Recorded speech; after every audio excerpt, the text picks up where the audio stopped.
সুপ্রিয় দর্শক, আজ আমাদের মাঝে উপস্থিত রয়েছেন সঙ্গীত শিল্পী ও পরিচালক MH রিজভী। শুভ সকাল, কেমন আছেন? শুভ সকাল, আপনি কেমন আছেন? আমি ভালো আছি। আমি ভালো আছি, ধন্যবাদ আপনাকে। এখন তো রমজান মাস, সবাই আসলে রোজা নিয়ে খুব ব্যস্ত। রমজানে আপনার অন্যান্য দিন তো নর্মালি শুরু হয়, রোজার সময় আপনার রুটিনে কি কি পরিবর্তন আসে? রোজার সময় খুব একটা পরিবর্তন আসে না। সেটা হচ্ছে আমি তো ঘুমাই লেট নাইট, অনেক লেট নাইটে ঘুমাই। সেই প্রেক্ষাপটে আমার যখন সেহরি খেয়েই তারপর ঘুমানো হয়, তার মানে খুব একটা ইফেক্ট পড়ে না। আর উঠি হচ্ছে দেখা যায় দুপুরের দিকে ওঠা হয়, যেহেতু রোজার মাস।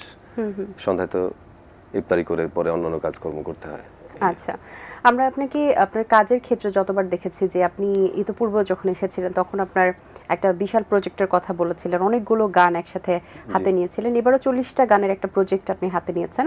সেই কাজটা কতদূর এগিয়েছে এবং গানে কারা কারা কাজ করেছেন? এই প্রজেক্টটা হচ্ছে আইকে মিউজিক স্টেশনের ব্যানারে সিজন 4, যেটা হচ্ছে এবার আমাদের এই রোজাতে শুটিংটা হয়েছে এবং এটা ধীরে ধীরে প্রতি রোজার পরবর্তী সময়ে, ঈদের পরবর্তী সময়ে আমাদের প্রতি সপ্তাহে একটি করে গান রিলিজ হবে ওই চ্যানেলে। গানগুলো প্রত্যেকটি গান লিখেছেন মনসুর সানি এবং সুর করেছেন ম্যাক্সিমামগুলোই তিনি নিজে, আর মিউজিক করেছেন অনেক মানুষ, গেয়েছেন অনেক মানুষ। নাম বললে এক একজন নাম বলে কেউ কষ্ট পাবে, কেউ দুঃখ পাবে, এই জন্য নামগুলো মেনশন করলাম না। আচ্ছা, যখন গানগুলো কাজ শুরু করেছেন তখন অনেক সময় দেখি যে গানের কাজ শুরু করার আগেই একটা সিঙ্গারকে রেডি করে তারপর তার অনুযায়ী গান রেডি করা হয়। এক্ষেত্রে কি এরকম কোনো পরিকল্পনা ছিল কিনা?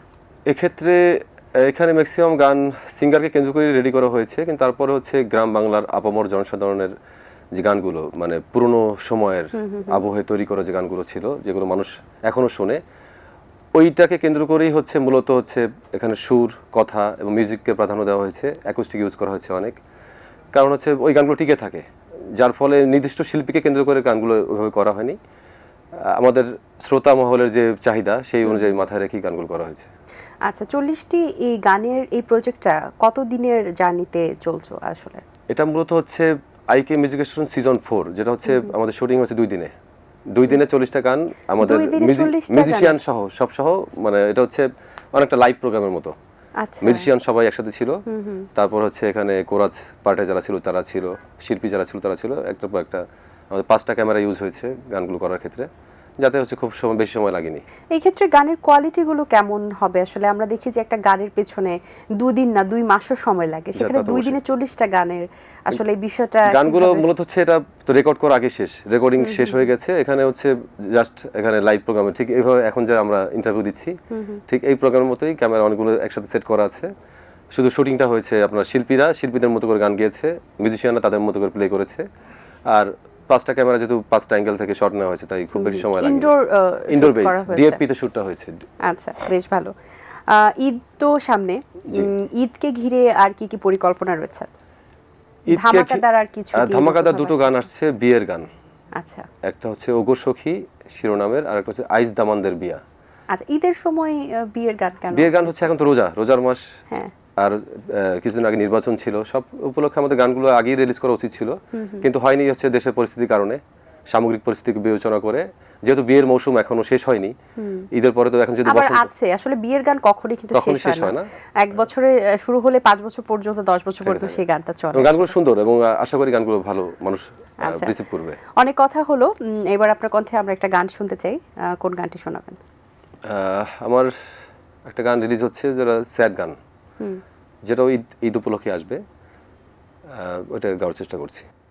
আমার একটা রাতের কষ্ট তুই যদি বুঝতি, অনেক দুঃখের একটুখানি তুই যদি ছুঁইতি, আমার একটা রাতের কষ্ট তুই যদি বুঝতি, অনেক দুঃখের একটুখানি তুই যদি ছুঁইতি, কি যন্ত্রণায় বেঁচে আছি হয়তো রে তুই বুঝতি,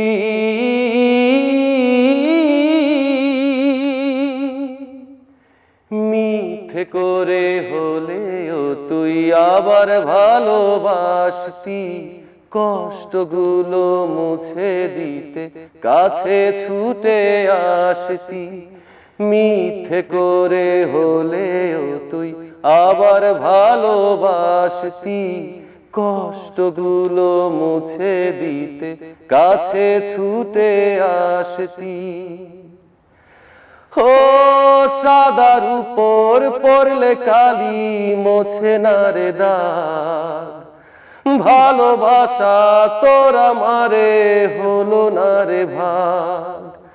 ও সাদার উপর পড়লে কালি মোছে না রে দাগ, ভালোবাসা তোর আমারে হলো না রে ভাগ। সাদা মনের ব্যথাগুলি একবার যদি বুঝতি,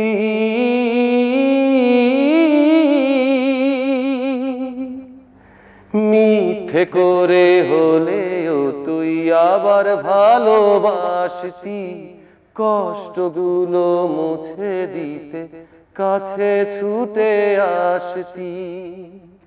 ধন্যবাদ আপনাকে। আপনি এখন গান গাওয়ার থেকে মিউজিক ভিডিওর প্রতি বেশি ফোকাসড কেন? এখন বর্তমানে দুটো দিকেই সমান প্রায়োরিটি দিচ্ছি, মাঝখানে গানের প্রতি প্রায়োরিটি কম দেওয়া হয়েছিল। আর যেহেতু ভিডিওর কাজ বেশি এখন বর্তমানে আমার হাতে, তাই ভিডিও দেখি, মানে আমি নাচাইতে সময়টা বেশি দিতে হচ্ছে আর কি। মাঝখানে কম কেন দিয়েছিলেন? মাঝখানে কম দেওয়া হয়েছিল ইচ্ছে করেই, গানের প্রতি একটা থাকে না অনেক অভিমান, মান অভিমানের ফলে হচ্ছে এখান থেকে সরে যাওয়া। এই যেহেতু রমজান মাস, আপনার কণ্ঠে আমরা একটা ইসলামিক গান শুনতে চাই। আমার একটা গান, ইসলামিক গান গাওয়া আছে, যদি ইসলামিক গান খুব একটা করা হয় না, ওটা কথা সুর সংগ্রহ করা আর কি। আমার মোহন ছুঁইতাছে গো, প্রাণ ছুঁইতাছে গো, যাইতে সোনার মক্কা মদিনা। আমার মোহন ছুঁইতাছে গো, প্রাণ ছুঁইতাছে গো, যাইতে সোনার মক্কা মদিনা। আরব সাগর পাহাড়ি দিতে হবে কি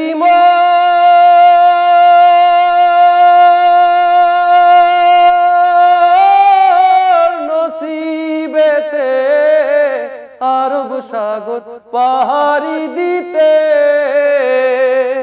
পাক নবীর রওজায় দিতাম সালাম, মন হইয়াছে দিওয়ানা দিওয়ানা, যাইতে সোনার মক্কা মদিনা। ধনজারে দিছে মাওলা, কেউ স্টিমারে যায়, কেউ বা আবার প্লেনেতে, কেউ বা পায় হাইটা যায়।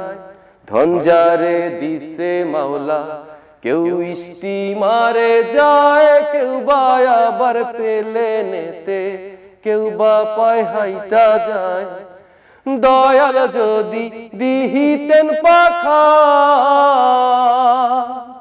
উড়ে গিয়ে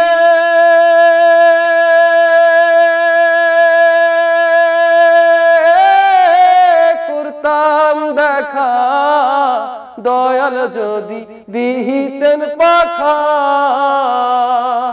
পাক নবীর রওজায় দিতাম সালাম, মন হইয়াছে দিওয়ানা দিওয়ানা, যাইতে সোনার মক্কা মদিনা। আমার মোহন ছুঁইতাছে গো, প্রাণ ছুঁইতাছে গো, যাইতে সোনার মক্কা মদিনা। বাহ, খুব সুন্দর একটি গান, সুন্দরভাবে গেয়েছেন, ধন্যবাদ আপনাকে। নতুন জেনারেশনে তো এখন অনেকেই গান করছেন, তাদের মধ্যে কাদের গান ভালো লাগে আপনার? গান অনেকেই ভালো গায়। এখন যদি মেয়েদের মধ্যে বলি, সানজিদা রাইমি আছে, স্বর্ণা আছে, মহুয়া মুনা, পুষ্পিতা, এরকম অনেকেই ভালো গায় নতুন যারা এখন গান গাচ্ছে। এখন তো মিউজিক ভিডিও যুগ, আসলে সবাই তো মিউজিক ভিডিওতে বেশি ঝুঁকছেন। সো গানের কোয়ালিটির ক্ষেত্রে যেহেতু মিউজিক ভিডিওর উপর এখানে ডিপেন্ড করছে, ভালো আর্টিস্ট নিয়ে কাজ করলে বা ভিজুয়ালাইজেশন সেরকম করে উন্নত মানের করলে হয়তো বা গানের কোয়ালিটি যেমনই হোক না কেন গানটা বেশ ভিউ হচ্ছে। এক্ষেত্রে গানের যে যোগ্যতাটা বা গানের যে মানটা থাকা দরকার সেটা কি হারিয়ে যাচ্ছে কিনা, বা এখানে গান কি একটু সাইডে পড়ে যাচ্ছে কিনা ভিডিওর কারণে, কি মনে হয় আপনার? এখানে হচ্ছে যেহেতু এখন রিলসের যুগ আর কি, টিকটক, মানুষ টিকটক অনেক দেখে বা শোনে। টিকটক থেকেই মানুষ 15 সেকেন্ডের মধ্যে একটা পুরো ঘটনাকে, একটা মুভি বলেন বা নাটক বলেন বা একটা গান বলেন, 15 সেকেন্ডের মধ্যেই মানুষ স্কিপ করতে যাচ্ছে। যেহেতু ওইখানে রিলসে এবং ইউটিউবে শর্টস, ফেসবুকের যে রিলসগুলো থাকে সব জায়গাতে একই সিস্টেম। সেই জায়গাতে মানুষ হচ্ছে গান যেহেতু আগে শুনতো হেডফোন দিয়ে, এখনও কিছু কিছু মানুষ, দর্শক আছে যারা গান শোনে, গান মূলত শোনার জিনিস, তারপরও গানের কথার সাথে ভিজুয়ালাইজেশন যদি করা হয় সেক্ষেত্রে মানুষ দেখতে এবং শুনতে দুটোই পছন্দ করে। যার ফলে এখন মানুষ আগেকার সময়ের যে প্রেক্ষাপটের থেকে এখনকার প্রেক্ষাপটে মানুষ হচ্ছে গান যদি ভিজুয়াল না করা হয় সেক্ষেত্রে ওই গানটা প্রচলিত হওয়ার সম্ভাবনা খুব কম থাকে মানুষের মুখে মুখে, বা যেহেতু দেখতে পাচ্ছে না, শুধু কানে হেডফোন দিয়ে শোনার মতো দর্শকের সংখ্যা এখন খুব কম। আচ্ছা, আগামীতে কি মুভি ডিরেকশনে কাজ করার পরিকল্পনা আছে কিনা? ইচ্ছে তো অবশ্যই আছে, যেহেতু ডিরেকশন দিচ্ছি অবশ্যই ইচ্ছে আছে। সুযোগ পেলে বা ভালো প্ল্যাটফর্মে গল্প হলে বা যদি নিজেকে মনে করি আমি প্রিপেয়ার আছি এই মুহূর্তে, তাহলে সেক্ষেত্রে অবশ্যই কেন নয়। সেক্ষেত্রে আসলে এখন কিন্তু আমরা ডিরেক্টরদের মাঝে বেশ একটা উদ্যম দেখতে পাচ্ছি, এবং সেটা আমরা আসলে যদি দেখি যে ওটিটি প্ল্যাটফর্ম বা বিভিন্ন মাধ্যমে, তাহলে আমরা সিনেমা হলে তাকালে বা আমরা যদি সিনেপ্লেক্সে দেখি বেশ ভালো ভালো মুভি তৈরি হচ্ছে, কারণ ডিরেক্টররা খুব ভালো কাজ করছেন, প্রডিউসাররা খুব ভালো কাজ করছেন। এক্ষেত্রে আপনি নিজেকে কোন জায়গা থেকে একটু আলাদাভাবে রাখবেন বা দর্শকদের সামনে কিভাবে আপনার সেই কাজটাকে রিপ্রেজেন্ট করার পরিকল্পনা করবেন? দুটো প্ল্যাটফর্মই, যদি আমরা মুভির প্ল্যাটফর্মের কথা হিসাব করি, যেহেতু বাংলাদেশে এখন সিনেমা হলের সংখ্যা খুবই কম, যাও ছিল তাও এখন আস্তে আস্তে বিলীন হয়ে যাচ্ছে। এখন আসলে সিনেপ্লেক্সটাই হচ্ছে এখন আস্তে আস্তে, যদি এটা বাড়ানো হয় আমাদের, আমি জানি না নতুন সরকার, সংখ্যা কম, আগামীতে যদি বাড়ে আমি আশাবাদী নতুন সরকার যেহেতু সংস্কৃতি বান্ধব, অবশ্যই এখানে কিছু সিনেপ্লেক্স তৈরি হবে, নতুন নতুন ডিরেক্টর তৈরি হবে, নতুন প্ল্যাটফর্ম তৈরি হবে, নতুন প্রডিউসার আসবে। দেশটা যদি গুছিয়ে যায় তাহলে অবশ্যই ভালো কিছু হবে। আমার সংস্কৃতি বান্ধব যেহেতু মানুষ, আমরা আশা করব আমাদের সংস্কৃতি, এই দেশের বাউলের দেশ, ফোকের দেশ, বা এই দেশে যদি আমাদের সংস্কৃতি পিছিয়ে যায় তাহলে আমাদের দেশটাই একটা শিকড়টা নষ্ট হয়ে যাওয়ার সম্ভাবনা আছে। তাহলে ওই প্রেক্ষাপটে ওটিটি প্ল্যাটফর্ম হোক বা সিনেপ্লেক্স হোক, দুটো প্ল্যাটফর্মে আমি কাজ করতে ইচ্ছে পোষণ করছি আর কি। আচ্ছা, অনেক সঙ্গীত শিল্পীকে কিন্তু আমরা দেখছি পরবর্তীতে তারা অ্যাক্টিং এ যুক্ত হচ্ছেন, এই ক্ষেত্রে আপনার সম্ভাবনা আছে কিনা? আপাতত কোনো সম্ভাবনা নেই, ক্যামেরার পিছনে আমার কাজ করতে বেশি পছন্দ করি। আচ্ছা, এখন তো আমরা যেটা দেখি যে গানের শিল্পীদের সাধনার যে একটা বিষয় এবং শেখার যে একটা বিষয়, অনেকে তো না শিখেও অনেক ভালো করছেন, অনেকে শিখে বুঝে গান করছেন, গানকে ধারণ করছেন। এই দুটি বিষয়ে কোন সেক্টরটাতে আপনি আসলে একটু কিভাবে দেখেন, এবং শিল্পীদের জন্য আসলে কোন জিনিসটা খুব ভালো হয়? আমি যেটা মনে করি ব্যক্তিগতভাবে, যে গান মূলত হচ্ছে গড গিফটেড, গলার আওয়াজ বা হচ্ছে সাধনা, এটা গড গিফটেড বিষয়। তারপর আপনি যদি প্র্যাকটিস করেন সেটাকে শানিত করা হয় বা হচ্ছে আপনার ওটাকে আরো বেশি সাবলীল বা প্রাণবন্ত করার প্রয়াস তৈরি করতে পারে। কিন্তু যদি ভিতরে না থাকে, সৃষ্টিকর্তা প্রদত্ত কণ্ঠ না থাকে বা হচ্ছে তার সুর না থাকে ভিতরে, কৃত্রিমত্তা দিয়ে বা নিজের চেষ্টা করে অনেক কিছু করা সম্ভব নয়। যাবার আগে আপনার কণ্ঠে আরেকটি গান শুনতে চাই, এবারে কোন গানটি শোনাবেন আমাদের? আমি গাইছি হচ্ছে আমার রিসেন্ট একটা গান রিলিজ হয়েছে আমার এবং সানজিদা রিমির কণ্ঠে, ডুয়েট গান। গানটা সুর করেছি আমি, লিখেছেন সালাউদ্দিন সাগর, মিউজিক করেছে এন ফরহাদ। রেখে দে যত্ন করে এনেছি আমার মন, দেখে নে মন পাজরে শুধু তো বিচরণ, অলি গলি তোরে পারা আর চোখের ইশারা বানালো আমার বেসামাল, তুই ছুঁলে রাত আমার হয়ে যায় সকাল, তোকে পাওয়া যেন আমার চাঁদ কপাল, তুই ছুঁলে রাত আমার হয়ে যায় সকাল, তোকে পাওয়া যেন আমার চাঁদ কপাল। আচ্ছা, অসংখ্য ধন্যবাদ আপনাকে, ভালো লেগেছে, অনেক শুভকামনা রইল আপনার জন্য, ভালো থাকবেন। আপনাকে ধন্যবাদ।